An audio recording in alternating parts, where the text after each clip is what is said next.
Coastal area sa Pilipinas posibleng makaranas ng bahagyang tsunami wave.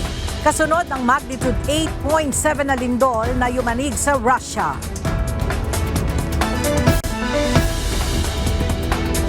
Pinsala ng habagat at mga bagyo sa sektor ng agrikultura umabot na sa mahigit 2.2 billion pesos ayon sa NDRRMC. Infrastructure damages sumampa na rin sa mahigit 7 bilyong piso. Panukalang magtatakda ng national minimum wage sa private sector inihain sa Kamara.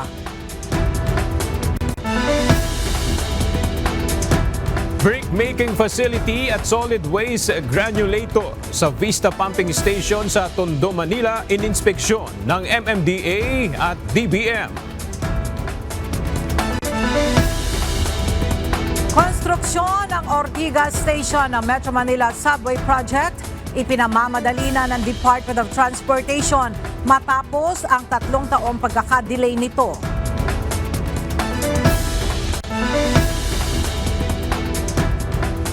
At babala ng tsunami itinaas sa Japan, Hawaii at US West Coast matapos ang malakas na lindol sa Russia.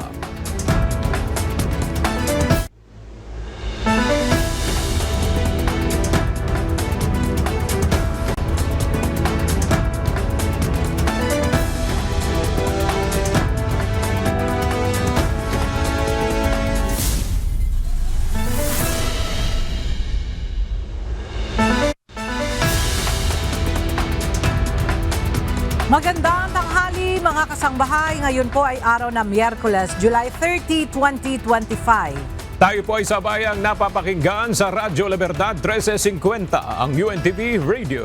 At una sa mga balita ngayong tanghali. Muling nagpalabas ng panibagong advisory ang Philippine Institute of Volcanology and Seismology kung saan inaabisuhan ang coastal area sa Pilipinas na nakaharap sa Pacific Ocean hinggil sa posibilidad na makaranas ng bahagyang tsunami. Ayon sa PHIVOLCS, maaaring makaranas ng tsunami ang coastal areas sa Pilipinas na may taas na hindi aabot sa 1 metro.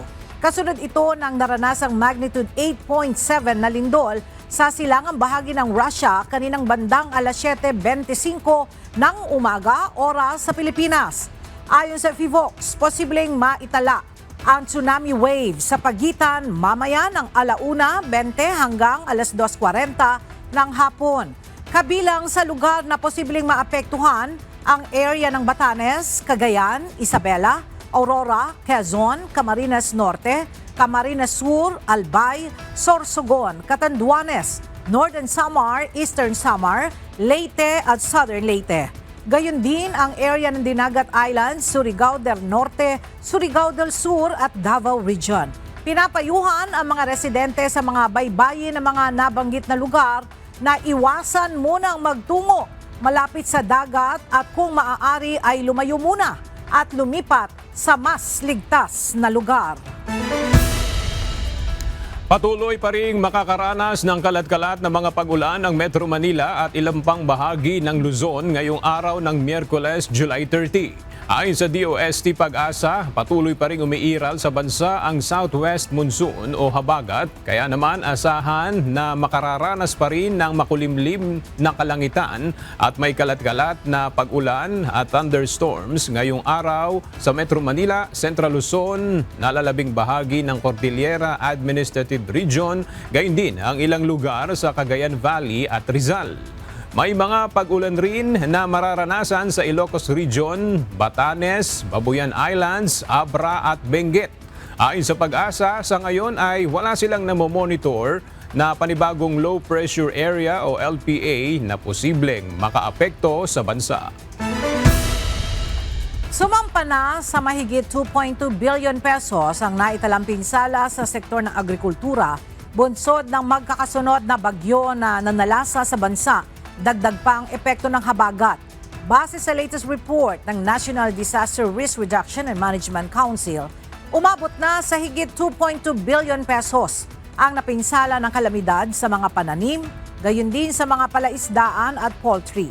Aabot sa mahigit 64,000 ang mga magsasaka at mangingisda ang naapektuhan ang kabuhayan dahil sa pananalasa ng nagdaang mga kalamidad. Samantala, umabot na rin sa mahigit 7 billion pesos ang pinsalang naitala sa sektor ng infrastruktura. Habang nasa 7.2 million ang populasyon ang naapektuhan ng magkakasunod na kalamidad.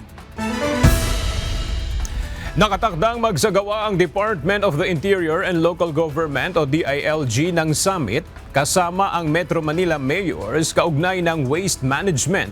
Sa post-SONA discussion kahapon, binigyang diin ni DILG Secretary John Vic Remulla ang kahalagahan ng isang unified at systematic waste management sa mga local government units o LGUs. Layo nito na tugunan ang mga madalas na pagbaha na pinalala ng climate change. Kailangan din anyang disiplinahin ang publiko sa tamang pagtatapon ng basura, lalo't may nakukuhang mga refrigerator, kama at iba pang furniture sa mga kanal o ilog. Ininspeksyon ngayong araw ng Metropolitan Manila Development Authority o MMDA kasama ang Department of Budget and Management ang brick-making facility at solid waste granulator sa Vitas Pumping Station sa lungsod ng Maynila. Mula sa Tondo, Manila, makibalita tayo kay Ryan Lacanlale live. Ryan, ano ang update sa isinagawang inspeksyon at mayroong bang assessment na ibinigay ang MMDA at DBM? Ella, ipinakita nga ni MMDA Chairman Romando Artes sa Department of Budget and Management itong bitas sa pumping station kung saan isa ito sa mahigit 70 pumping station na pinangangasiwaan ng MMDA kung saan napupunta yung pondo ng MMDA. At natuwa naman si DBM Secretary Amena Pangandaman dito sa Bitas Pumping Station dahil mayroon itong bricks making facility at solid waste granulator. Ang mga basura kasi na nasasala sa pumping station sa ilog isinesegregate at ginagawa itong kapaki-pakinabang na bagay gaya ng mga hollow blocks, bricks, organic na mga paso at maging barrier na ginagamit ng MMDA.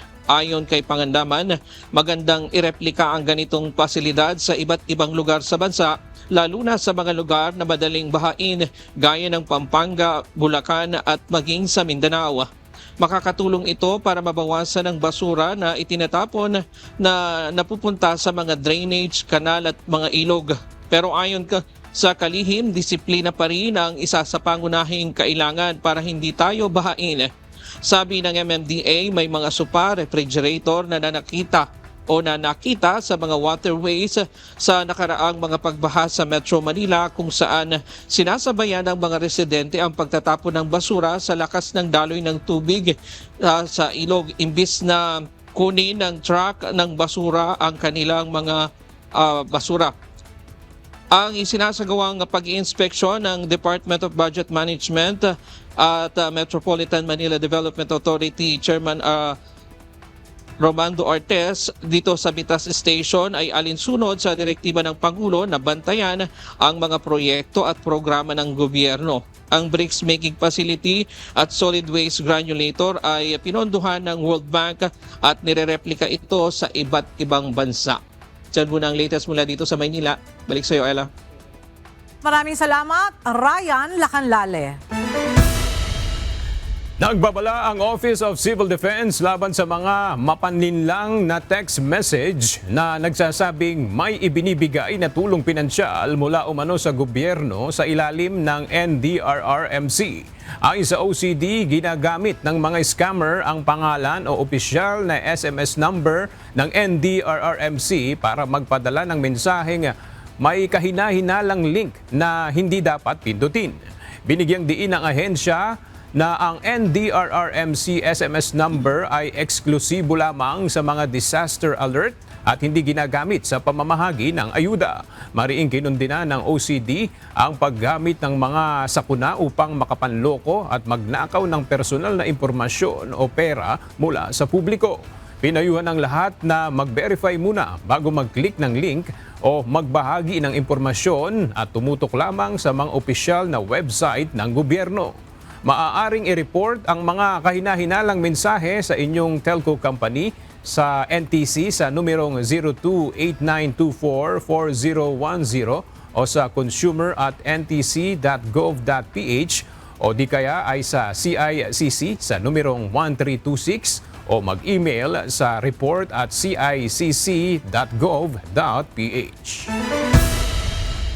Dalawang programa para sa mga nasalanta ng mga nagdaang bagyo ang isasagawa ng Department of Labor and Employment o DOLE ngayong linggo. Ayon kay Labor Secretary Bienvenido Laguesma, una dito ang emergency employment kung saan bibigyan ng nasa 10 to 30 days ang isang individual para sa community work. Gayon din ang livelihood o tulong pangkabuhayan upang makabangon ang mga naapektuhan ng mga nagdaang bagyo. Nagsagawa na ang DOLE ng profiling sa mga manggagawa para matukoy kung sino-sino ang mga dapat ayudahan. Inihain ngayon sa Kamara ang panukalang magtatakda ng national minimum wage sa mga manggagawa sa pribadong sektor. Kabilang ang domestic workers at mga empleyado sa micro-small enterprises. Mula sa House of Representatives, kumuha tayo ng update kay Rosalie Coz live. Rosalie, magkano yung isinusulong na national minimum wage ng mga mambabatas dyan sa Kamara? Aga 1,200 pesos na national across the board daily minimum wage para sa mga manggagawa sa pribadong sektor ang isinusulong na maipasa dito sa Kamara ng Makabayan Lawmakers. Ngayong araw nga inihain ni na ACT Teachers Party List Representative Antonio Tino at Kabataan Party List Representative Rene Co ang National Minimum Wage Act of 2025. Nakapaloob din sa panukala na buwagin ang Regional Tripartite Wage Board at pagpos sa ipalitan ng National Wage Board. Ang Kongreso o Presidente umano ang dapat na nagtatakda ng halaga ng arawang sahod ng mga manggagawa. Noong 19 Congress nang ihain din ng Makabayan Bloc Lawmakers ang kaparehong panukala pero hindi ito umusad at nasa House Committee on Labor and Employment lang. Hindi naman tuluyang na isabatas ang panukalang aumento sa sahod kahit naipasa sa dalawang kapulungan ng Kongreso ang legislated wage hike na may magkaibang halaga, 200 pesos dito sa Kamara at 100 pesos naman sa Senado. Taong 1989 pa nang huling maaprubahan ang isang legislated wage hike. Aga kapansin-pansin naman ayon sa mga Makabayan Bloc Lawmakers na hindi kabilang sa prioridad ng Pangulo yung pagtataas sa sahod ng mga manggagawa dahil hindi nila ito nabanggit sa ika-4 na State of the Nation Address ni Pangulong Ferdinand Marcos Jr. Balik sa iyo, Aga. Maraming salamat, Rosalie Coz. Siyam na tripulante mula sa MV Eternity Sea ang hawak ngayon ng mga rebeldeng Houthi habang 3 ang naitalang nasawi. Base sa mga pahayag ng mga kapwa-tripulante ng mga ito, isa naman ang nawawala pa rin ayon sa Department of Migrant Workers. Sa isinapublikong video ng mga Yemeni Houthi noong Lunes, makikita sa video ang umano'y pagsagip sa mga marino, mga panayam mula sa mga tripulante at ang pagtawag ng mga ito sa kanilang pamilya gamit ang cellphone. Ayon kay Migrant Workers Secretary Hans Leo Kakdak, kailangan pa ng karagdagang kumpirmasyon patungkol sa 3 pang nawawala, lalo na at wala pang katawang nare-recover. We confirm in coordination with our DFA that the 9 are in the hands of the Houthi forces. And we are continually in close coordination with the DFA and the families with reference to the safety, well-being, as well as the release and safe return of the 9. Nanawagan ang Cosmos Ship na siyang may-ari ng barkong MV Eternity Sea na pakawalan na ng grupong Houthi ang mga tripulanteng kanilang binihag. Ito ay matapos ang paglalabas ng video ng grupong Houthi na nagpapakitang buhay pa ang nasa 11 tripulante ng pinalubog na barko. Nabuhayan ng loob ang Cosmos ship matapos makitang buhay ang mga tripulante na unang iniulat na nawawala. Nauna nang iniulat ng Union's Operation Aspides Naval Task Force na hindi pa nakikita ang 15 tripulante ng barko mula sa 25 nitong sakay. Ipinapalagay din na nasawi na ang 4 sa kanila. Tiniyak ng Department of Migrant Workers na patuloy ang kanilang koordinasyon sa Department of Foreign Affairs ukol sa issue ng MV Eternity Sea. Bukod dito, patuloy rin ang kanilang koordinasyon sa pamilya ng 9 na tripulante upang bigyan ng kinakailangan tulong. Para sa detalye, makibalita tayo kay Jed Neresina, live.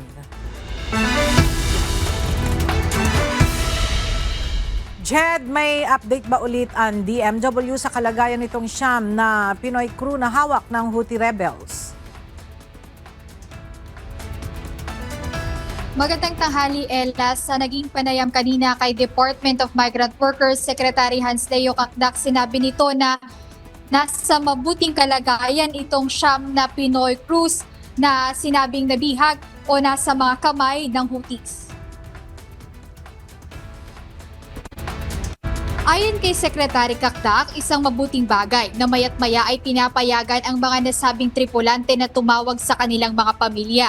Kaya't patuloy ang ginagawa ng Department of Migrant Workers na pakikipag-usap sa mga pamilya nito upang malaman kung kumusta ang mga bihag na Pinoy.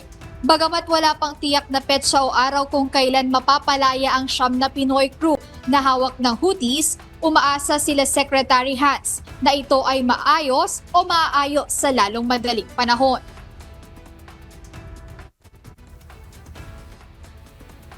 Of course, ang mahalaga sa ngayon ay mismo ang Houthis na nagsabi na rin ito at mismong yung mga tripulante na katawag nila sa kanilang pamilya, as of now ay nasa mabuti silang kalagayan kahit papano. Tiniyak din ng Department of Migrant Workers na patuloy ang kanilang koordinasyon sa Department of Foreign Affairs patungkol sa issue ng MV Eternity Sea. Sa tala ng DMW, simula nang nangyari ang paglusob o pag-atake sa barko noong July 7 at July 8. 8 na ang ligtas na nakauwi sa Pilipinas noong July 16 at 9 dito ang kasalukuyan o ngayon ay hawak ng mga Houthi. Hindi na rin idinetalye pa ng kalihim kung mayroon bang demands o kondisyon ang mga Houthi para sa kalayaan ng mga nasabing Pinoy crews. Ella, nauna nang sinabi ng Department of Migrant Workers na pinag-aaralan na nila ngayon kung isusulong o itutuloy yung full deployment ban sa mga tripulante sa Red Sea at binanggit na ni Secretary Kakdak na may pagkakataon naman or pwedeng tumanggi yung mga tripulante na hindi ma-deploy dito sa nasabing lugar para rin sa kanilang kaligtasan. So ayan muna update, balik sa iyo, Ella. Maraming salamat, Jed Neresina. Naghain na ng kaso ang Department of Migrant Workers laban kay dating Overseas Workers Welfare Administrator Arnel Ignacio. Ito'y kaugnay ng maanumalya nitong 1.4 billion pesos land deal na para umano sa mga OFW. Ang detalye sa report ni Ivan Alvarez. Nagsampa na ng reklamo kahapon ang Department of Migrant Workers laban kay dating Overseas Workers Welfare Administrator Arnel Ignacio, lalo na sa paglabag nito sa Anti-Graft and Corrupt Practices Act dahil sa kontrobersyal nitong 1.4 billion pesos land acquisition deal.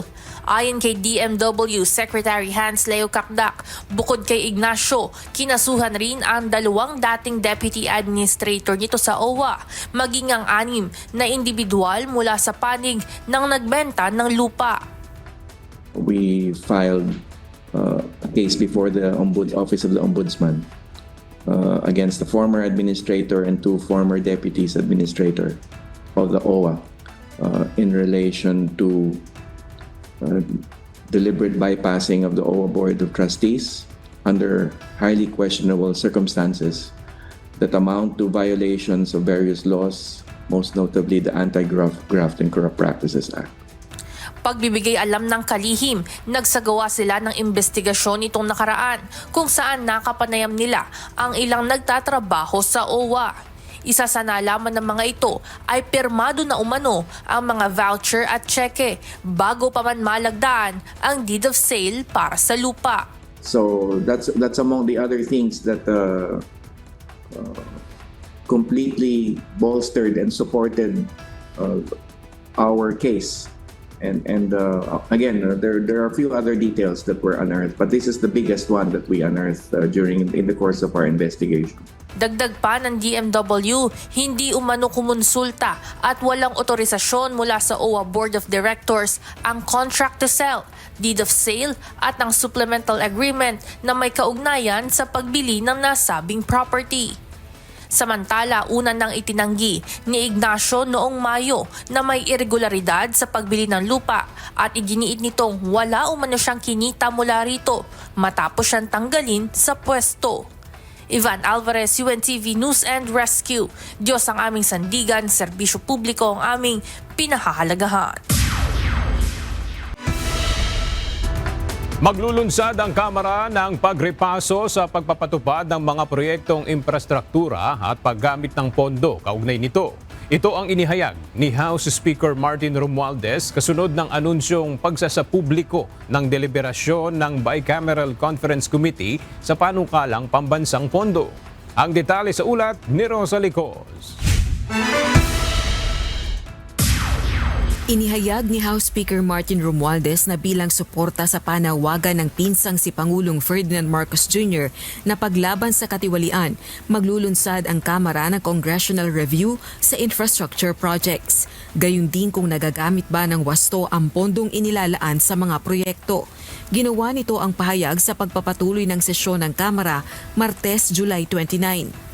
We will investigate ghost projects, bloated contracts, chronic underspending, and abuse of discretion in fund realignment and procurement. Dagdag pa nito, magsusulong din ito ng panukalang batas para sa real-time public reporting ng kalagayan ng mga proyekto para maiwasan ang maling paggamit ng mga pondo. Ang kaban ng bayan ay hindi dapat ninanakaw, hindi dapat sinasayang. Ito ay para sa mamamayan. Bawat sentimo, bawat proyekto, bawat serbisyo. We are not here to cover up. We are here to clean up. Bago ito, inihayag din ng House Speaker na isa sa publiko na ang deliberasyon ng Bicameral Conference Committee sa panukalang pambansang pondo para sa 2026. Papahintulutan din ang pakikibahagi ng watchdogs sa budget deliberations mula House committees hanggang plenaryo. Hindi lang natin bubuksan ang Kongreso para sa mga mamamayan at magbabantay ng budget. Mapapanood din nila ang lahat ng diskusyon sa telebisyon at sa mga social media platforms. Kasunod ito ng babala ni PBBM na i-veto ang 2025 budget kung hindi naka-align sa mga prioridad ng pamahalaan. Samantala, ilan naman sa tinaguriang young guns ang nailuklok muli sa liderato ng 20th Congress ng Kamara. Naihalal bilang Deputy Speakers sina La Union Representative Paulo Ortega at Zambales Representative Jefferson Conghun. Samantalang Majority Leader naman ang presidential son na si Ilocos Norte Representative Sandro Marcos at Deputy Majority Leader si Lanao del Sur Representative Sia Alonto Adjong. Ilang House prosecutors din ang bahagi ng leadership ng House of Representatives, gaya ni na One Rider Party List Representative Rog Gutierrez at Oriental Mindoro Representative Arnan Panaligan na House Deputy Majority Leaders na. Si Panaligan ay dating Assistant Majority Leader noong 19th Congress. Samantalang si Iloilo Representative Lawrence Defensor naman ay Senior Deputy Majority Leader na. Sa 19th Congress, Deputy Majority Leader si Defensor. Samantala, naihalal na rin ang chairpersons ng malalaking komite sa Kamara, gaya ni Davao de Oro Representative Maria Carmen Zamora, chairperson ng House Committee on Accounts, Nueva Ecija Representative Micaela Swansing bilang chairperson ng Appropriations Committee at senior vice chairperson naman si Bataan Representative Albert Garcia. Chairperson ng Dangerous Drugs Committee si Bukidnon Representative Jonathan Kit Flores. Chairperson pa rin ng Good Government and Public Accountability Panel si Manila Representative Joel Chua. Samantalang si Manila Representative Benny Abante ay naihalal muling chairperson ng Human Rights Committee. Public Information Committee Chairperson naman si Cagayan de Oro Representative Lordan Suwan. Chairperson ng Public Order and Safety si Manila Representative Rolando Valeriano. Ways and Means Panel Chairperson si Marikina Representative Miro Kimbo at Senior Vice Chairperson naman si Manila Representative Ernesto Dionisio. Rosa Licoz, UNTV News and Rescue. Diyos ang aming sandigan, serbisyo publiko ang aming pinahahalagahan.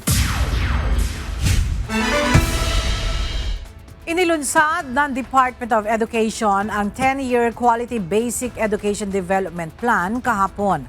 Ayon sa DepEd, pangunahing layunin nito ay lalong mapagbuti ang kalidad ng edukasyon sa bansa. Ang detalye sa report ni Jed Neresina. Tiniyak ng kagawaran ng edukasyon ng bawat mag-aaral na Pilipino ay makakakuha ng dekalidad na edukasyon.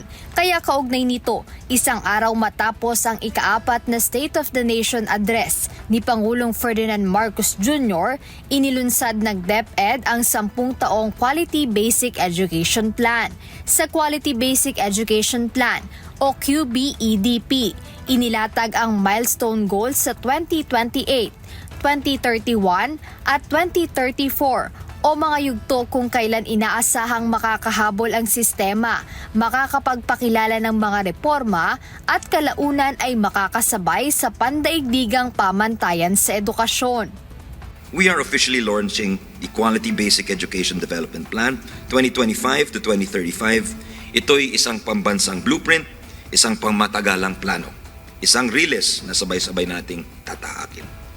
Bukod dito, binigyang diin din ni Education Secretary Sani Angara na ang paglulunsad ng QBEDP ay tumutugma rin sa mga binigyang diin sa SONA ng Pangulo. Kung tayo ay nagpupundar ng malaki para sa infrastruktura, mas malaki pa ang ipupundar natin para sa ating mga mamamayan. Ito ang pangunahing pulisiya natin hanggang matapos ang administrasyon. Puspusan nating inaayos at pinapaganda ang ating sistema ng edukasyon. Sa lahat ng mga pinahahalagahan ng administrasyon, ito pa rin ang nasa rurok. Kabilang ang pagpapalawak ng aral program para sa academic recovery, pagpapatayo ng mas maraming child development centers at ang layuning gawing mas ligtas, mas malusog at mas konektado ang mga paaralan.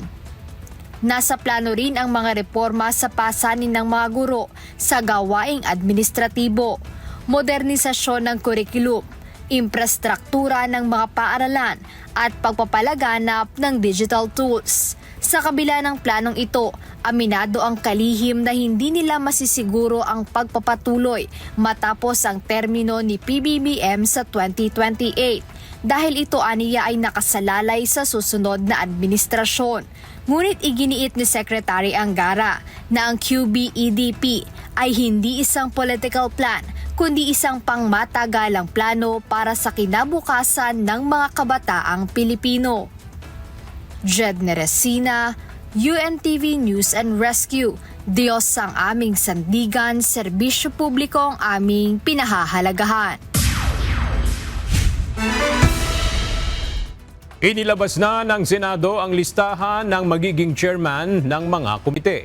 Si Senator Rodante Marcoleta ang mangunguna sa Committee on Accountability of Public Officers and Investigations o Blue Ribbon Committee at Trade, Commerce and Entrepreneurship. Pangungunahan naman ni Senator Alan Peter Cayetano ang Accounts, Higher Technical and Vocational Education, Justice and Human Rights, Science and Technology. Si Senator Francis Pangilinan sa Agriculture, Food and Agrarian Reform. Senator Bam Aquino sa Basic Education. Senator Robin Hood Padilla sa Constitutional Amendments and Revision of Codes, Cultural Communications and Muslim Affairs, Public Information and Mass Media. Si Senator Ivy Marcos naman sa Cooperatives, Foreign Relations at Labor, Employment and Human Resources Development. Habang si Senator Pia Cayetano naman sa Energy, Sustainable Development Goals, Innovation and Futures Thinking at Ways and Means. Si Senator Camille Villar sa Environment, Natural Resources and Climate Change. Habang si Senator Win Gatchalian naman sa Committee on Finance. Si Senator Erwin Tulfo sa Games and Amusement at Social Justice, Welfare and Rural Development. Kaya Senator Bongo naman ang mga komite ng Health and Demography, Sports at Youth. Kay Senator JB Ejercito ang Local Government at Tourism.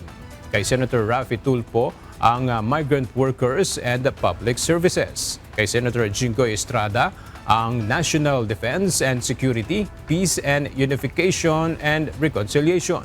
Abang kay Senator Ronald Bato de la Rosa naman ang Public Order and Dangerous Drugs at kay Senator Mark Villar ang Public Works. Naniniwala ang isang security expert na ang mahinahon tono ni Pangulong Ferdinand Marcos Jr. tungkol sa issue sa West Philippine Sea ay isang estratehikong hakbang, lalo na't nalalapit na ang pag-host ng Pilipinas sa ASEAN Summit sa susunod na taon. Samantala, bagamat hindi direktang binanggit ng Pangulo ang West Philippine Sea sa kanyang ika-4 na SONA, tinayak naman ng sandatahang lakas ng Pilipinas na patuloy nilang ipaglalaban ang soberanya ng bansa sa gitna ng patuloy na panggigipit ng China. Narito ang report ni Ryan Lacanlale. Naniniwala ang security expert na si Dr. Chester Cabalsa na maaaring kalkulado ang naging pahayag ni Pangulong Ferdinand Marcos Jr. sa kanyang ika-4 na State of the Nation Address o SONA, partikular na tungkol sa West Philippine Sea.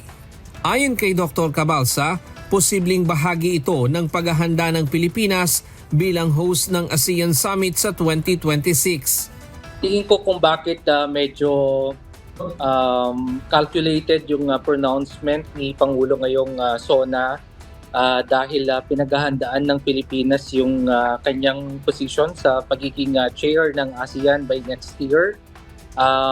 Maganda rin na siguro tignan natin ito sa mas magbalanseng pamamaraan dahil nga ayaw din natin i-antagonize yung relationship natin with China right now. Kasi pagdating sa sitwasyon na kapag tayo na yung host ng ASEAN Summit next year, at alam naman natin na yung China talagang mag-iingay sila, maganda rin na medyo rational and logical tayo pagdating sa pagiging host natin para hindi isipin rin ni China, lalong-lalo na kapag yung isa sa mga gagawin nating alituntunin ay yung i-push natin yung Code of Conduct by next year. Sa kanyang talumpati, muling binigyang diin ng Pangulo ang pagpapatuloy ng independent foreign policy na kaibigan ng lahat at walang kaaway ang Pilipinas. Ayon sa Pangulo, bagaman nananatiling mahinahon ang bansa, mas mataas na ngayon ang kumpiyansa ng Pilipinas dahil sa mga kaalyadong handang tumulong sa oras ng pangangailangan. Ganun pa man, tayo pa rin ang nagtitimpi at nananatiling nagpapasensya, lalo na sa pagtanod sa ating buong kapuluan at sa pangangalaga sa ating interes. Subalit ngayon, mas pataas pa ang ating kumpiyansa dahil mas marami na tayong mga kasangga na magiging kabalikat natin sa oras ng matinding pangangailangan. Then as now, our foreign policy remains the same. The Philippines is a friend to all. The Philippines is an enemy to none. That will be our main focus as we, the Philippines, host the ASEAN Summit in 2026. Wala namang direktang binanggit ang Pangulo tungkol sa West Philippine Sea.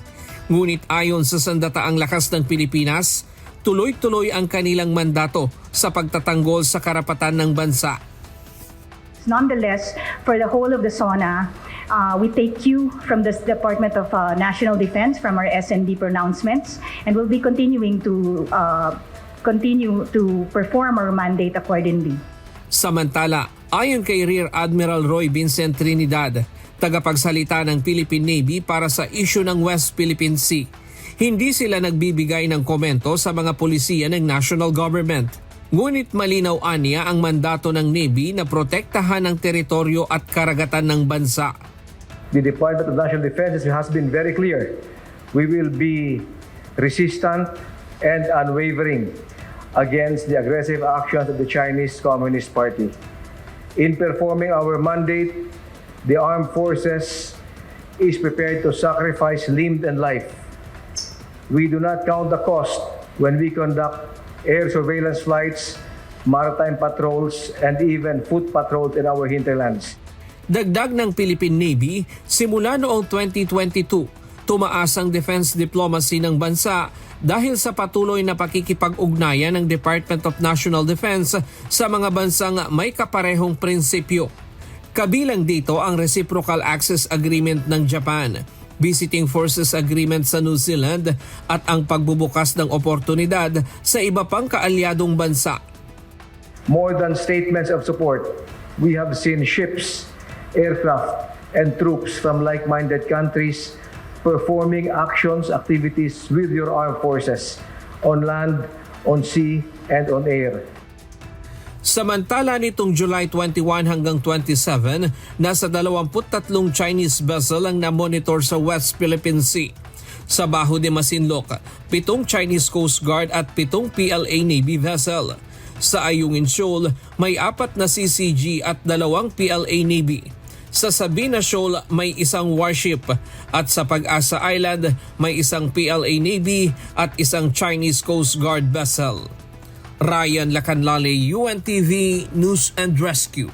Diyos ang aming sandigan, serbisyo publiko ang aming pinahahalagahan. Mananatili sa kanyang pwesto bilang Palace Press Officer si Undersecretary Claire Castro sa ilalim ng Presidential Communications Office.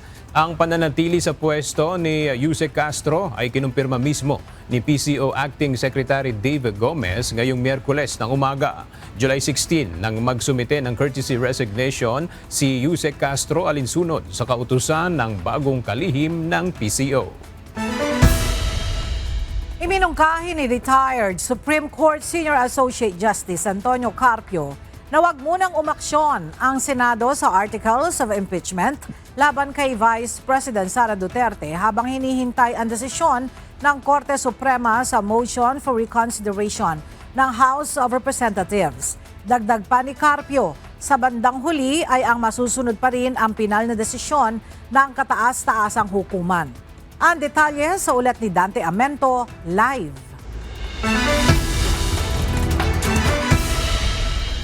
Dante, tingin ba ni retired Justice Carpio pwede pang mabago ang naging desisyon ng SC?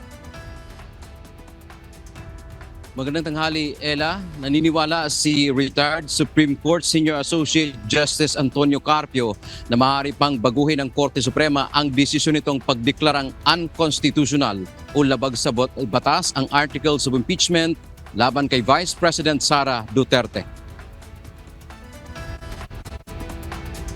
May mga kasuan niya kung saan binaliktad ng hukuman ang kanyang desisyon. Kaugnay nito ay minungkahi ni Carpio sa Senado na huwag muna silang gumawa ng aksyon kaugnay ng impeachment. Maigian niyang hintayin muna ang desisyon ng Supreme Court sa motion for reconsideration o apela ng House of Representatives sa pagpapawalang bisa sa Articles of Impeachment laban sa Vice Presidente. Dagdag pa nito, maganda rin na magsasagawa ng oral arguments ang SC sa kaso. Bilang dating maestrado, naniniwala rin si Carpio na kahit mali man ang desisyon ng Supreme Court, sa bandang huli, pinal ang kanilang desisyon. Dapat anya itong sundin at pwede pa namang gumawa ng paraan sa hinaharap para maitama ito. Dagdag pa nito, sa bagong rules na inilabas ng SC, pagdating sa proseso ng impeachment, mahirap na umusad ang impeachment complaint, lalo na sa ikli ng panahon. Ella, ayon pa nga kay Carpio, 6 na buwan lang naman ang kahit walang mangyayaring impeachment trial o paglilitis kay Vice President Sara Duterte sa February 6, 2026 ay pwede namang maghain na ng panibagong impeachment complaint laban sa pangalawang Pangulo. Yan ang ating update mula dito sa Maynila. Balik sa iyo, Ella. Maraming salamat, Dante Amento. Magsisimula na sa darating na Biyernes, August 1, ang voter registration sa buong bansa na tatagal hanggang August 10. Pero itutuloy aniya ng Commission on Elections o COMELEC ang pagpaparehistro hanggang 2026 kapag maipagpapaliban ang Barangay at Sangguniang Kabataan Elections o BSKE ngayong taon. Narito ang report ni Dante Amento. Puspusan na ang ginagawang preparasyon ng Commission on Elections o COMELEC para sa 10 araw na voter registration simula August 1 hanggang 10 sa buong bansa.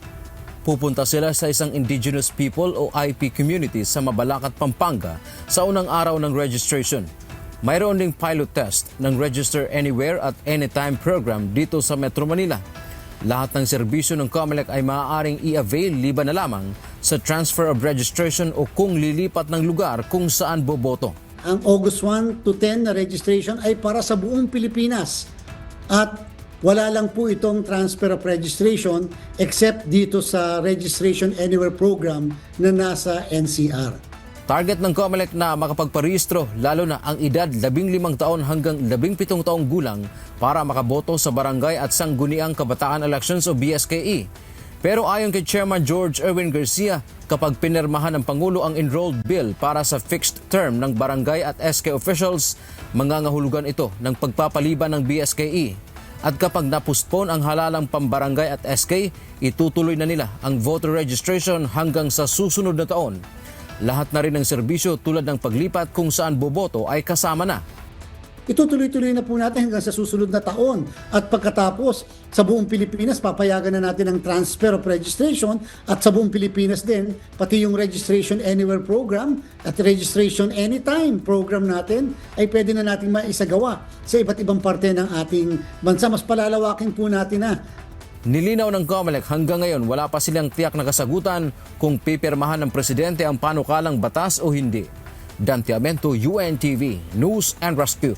Diyos ang aming sandigan, serbisyo publiko ang aming pinahahalagahan.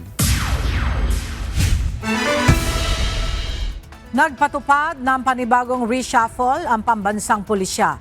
Kasama sa inalis sa pwesto ay si Criminal Investigation and Detection Group o CIDG na si Police Brigadier General Romeo Macapaz. Si Macapaz ay inilipat bilang Direktor ng Police Regional Office 12. Ipinalit kay Macapaz sa pwesto si dating Police Regional Office 13 Director Police Brigadier General Christopher Abrahano. Itinalaga rin bilang Executive Officer ng Area Police Command Visayas si Police Brigadier General Arnold Ardiente. Habang si Police Brigadier General Marshal Mariano Peira, mahistrado ang bagong Direktor ng Police Regional Office 13 o Caraga Region. Si Police Colonel Rodelio Cruz Samson naman ay itinalaga bilang Deputy Regional Director for Administration ng Police Regional Office 2. Ipinamamadali na ng Department of Transportation ang konstruksyon ng Ortigas Station ng Metro Manila Subway Project matapos ang 3 taong pagkakadelay mula nang isagawa ang groundbreaking nito noong pang 2022. Ayon sa DOTR, sa ngayon ay inaasikaso na ang right-of-way acquisition upang masimula na ang konstruksyon sa susunod na linggo. Mula sa San Juan City, makibalita tayo kay Benedict Samson live.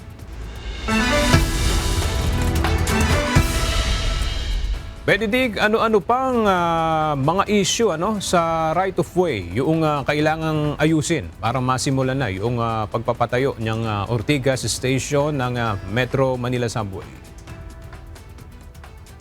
Magandang tanghali aga. Sa ngayon ay isang issue na lang ng right-of-way mula doon sa isang private property. Yun nga ang inaayos dito. Dati ay 5 ito. Sa ngayon ay natapos na nga ng DOTR itong 4.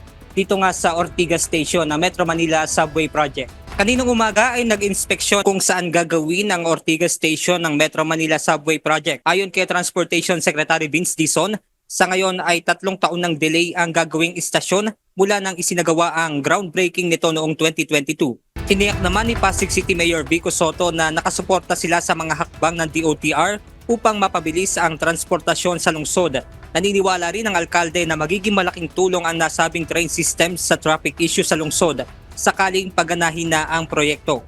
Ang naturang train system ay kayang magsakay ng nasa 519,000 to 1.5 million passengers daily. Aga dahil sa delay ay inaasahan nga na sa 2030 o 2031 pa mabubuksan o magkakaroon ng partial operation itong Metro Manila Subway Project. At yan muna ang ating update mula rito sa San Juan City. Balik sa inyo dyan aga. Maraming salamat, Benedict Samson.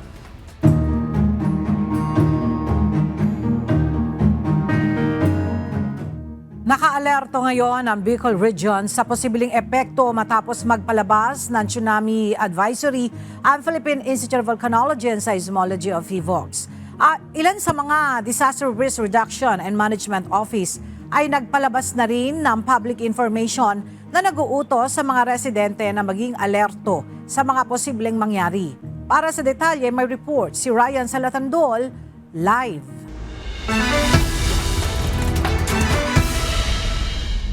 Ryan, anong mga paghahanda na ang ginagawa ng mga local government offices dyan sa Bicol kaugnay sa inilabas na tsunami advisory ng PHIVOLCS?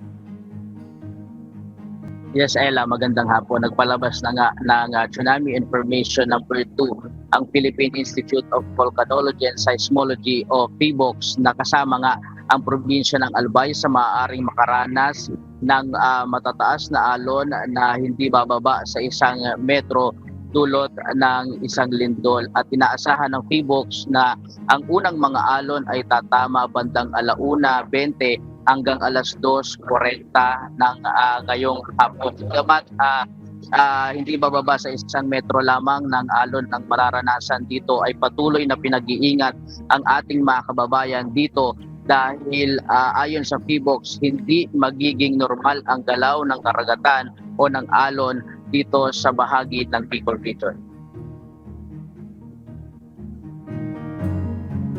Ella, bilang tugon, naglabas ng paalala ang Albay Provincial Information Office na nag-uutos sa mga residente ng baybaying bahagi, lalo na sa bayan ng Rapu-Rapu at lungsod ng Legazpi, na maging alerto. Mahigpit na pinapayuhan ng publiko na umiwas sa mga dalampasigan at huwag lumapit sa baybayin hanggang hindi pa binabawi ang abisong ito. Pinapayuhan din ang mga nakatira malapit sa baybayin na lumipat o lumikas papasok sa kalupaan bilang pag-iingat. Sa Camarines Sur, inalerto na rin ng provincial government ang kawani ng Provincial Disaster Risk Reduction and Management Councils hinggil sa naging abiso ng PHIVOLCS. Dito, pinapayuhan ang mga may-ari ng bangka sa mga pantalan, ilog dagat at mababaw na tubig sa baybayin ay pinapayuhang itali at ilayo ang kanilang mga sasakyang pandagat mula sa baybayin. Ang mga bangkang nasa laot ay pinapayuhang manatili sa malalim na bahagi ng dagat hanggang sa may bagong abisong ilalabas. Patuloy na nakatabay ang mga lokal na pamahalaan at mga disaster response teams upang masubaybayan ang sitwasyon at agarang makaresponde kung kinakailangan. Mananatili ang abisong ito, hindi pa ito normal o formal na binabawi ng mga kinauukulan. Ella, sa ngayon nga ay naglabas na din ng preventive evacuation advisory ang Department of Interior and Local Government dito sa probinsya ng Albay sa pangunguna din ni Governor Noel Rosal para makailikas ang ating mga kababayan na malapit sa mga karagatan o sa mga baybaying dagat upang maiwasan ang anumang insidente at maingatan ang ating mga kababayan dito sa Bicol Region. At yan muna ang latest live mula dito sa Bicol Region. Balik sa iyo, Ella. Maraming salamat, Ryan Salatandol. Pinaiiwas muna ng Bureau of Fisheries and Aquatic Resources Mimaropa ang paglalayag sa karagatang sakop ng Puerto Princesa sa Palawan maging sa Zamboanga. Ito ay dahil sa gagawing pagpapalipad ng space rocket ng China sa kalawakan, kaya naman posible ang pagbagsak ng debris sa mga karagatan sa nabanggit na lugar. Mula sa Puerto Princesa, Palawan, may report si Andy Pagayona live. Andy, buong araw ba ay bawal pumalaot ang mga mangingisda dyan sa Puerto Princesa at paano ang kanilang paghahanap buhay dahil dyan? Magandang tanghali. Base sa inilabas na abiso ng Bureau of Fisheries and Aquatic Resources Mimaropa na sa pagitan ng alas 3 at alas 4 ng hapon ay hindi mo napapayagan ang paglalayag ng mga mangingisda. Gayunpaman, pwede silang pumalaot ng umaga hanggang tanghali kaya hindi rin apektado ang kanilang paghahanap buhay. Ang naging abiso ay bunsod ng umunoy pagpapalipad ng People's Republic of China ng kanilang space rocket sa kalawakan at posibleng ang mga debris ay bumagsak sa karagatan ng Puerto Princesa at Zamboanga City. Ang mga lugar na ito ang nasabing drop zone ng space vehicle ng China. Ang Long March ay lulunsad sa Wenchang Space Launch Site, Wenchang, Hainan. Paalala rin ng BIPAR sa mga mangingisda kung sakaling may makita ang mga ito ng debris mula sa space rocket ng China ay agad ipagbigay alam sa mga otoridad. Huwag din naman hahawakan ng mga ito dahil sa mga kemikal na ginamit dito nga sa debris. Yan muna ang ating update. Balik sa iyo, Aga. Maraming salamat, Andy Pagayona. Tiniyak ng National Food Authority o NFA na sapat ang supply ng palay sa kanilang warehouse sakaling buksan sa mas maraming Pilipino ang 20 pesos kada kilong bigas. Ito ay kasunod ng pahayag ni Pangulong Ferdinand Marcos Jr. sa kanyang ika-4 na State of the Nation address na bubuksan na sa buong bansa ang 20 pesos rice program ng administrasyon. Mula sa Malolos, Bulacan, makibalita tayo kay Nestor Torres live.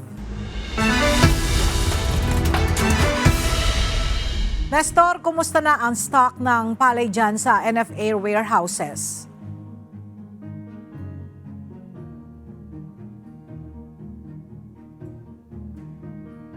Alright, balikan po natin ang pagulat niya ni Nestor Torres.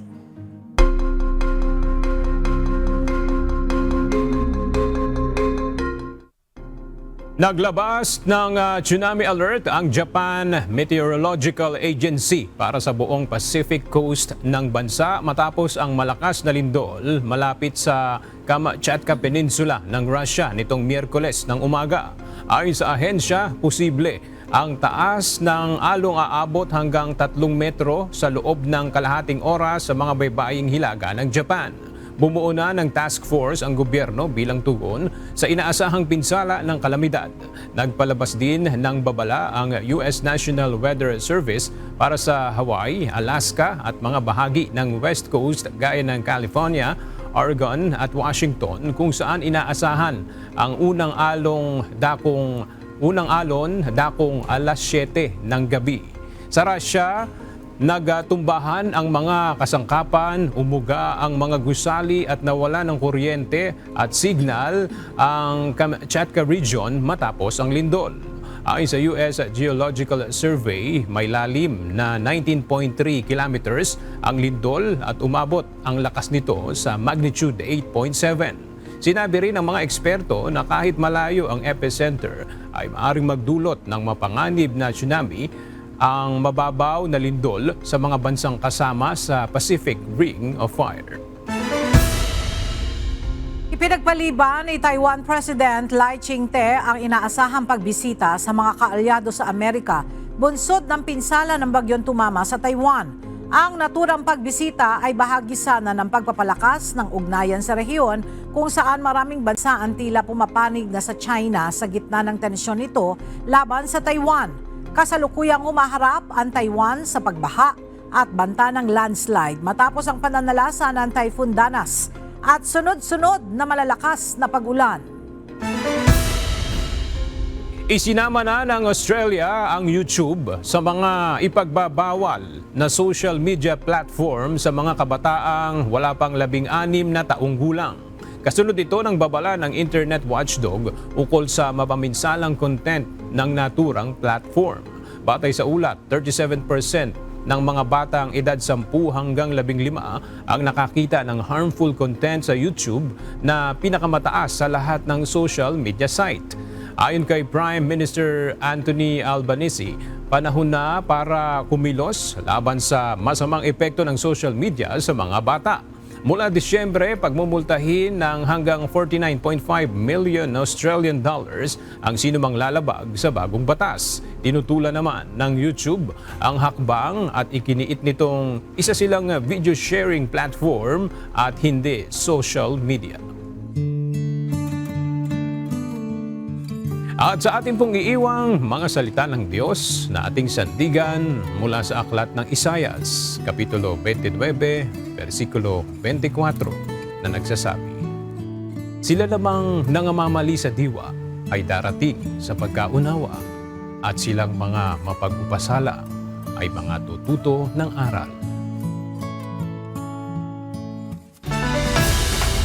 At yan ang mga balitang aming tinutukan at inaksyonan. Dahil sa aming pagbabalita, una ang pagkalinga sa kapwa. UNTV C News, may balita saan mang panig ng daigdig. At dito sa UNTV, Diyos ang aming sandigan, serbisyo publiko ang aming pinahahalagahan. Magandang tanghali.